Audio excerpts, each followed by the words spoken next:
Hey everyone, welcome back to our channel. In this video, I'm going to show you on how you can buy contracts on Robinhood. So first, you just have to open your Robinhood, and from here, you just have to go to the browse section. And from here, you search the company. So in this example, we're choosing Apple. So search that and then click on this one. So in here, you have to click on the trade and you have to tap on buy. So once you tap on that one, you will have here the dates. So you can also click on these dates right here and you will see the available contracts.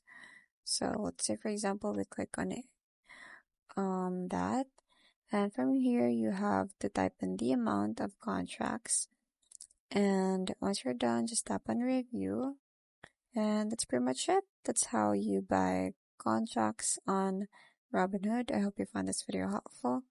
Thank you for watching, and I'll see you in my next one. Bye!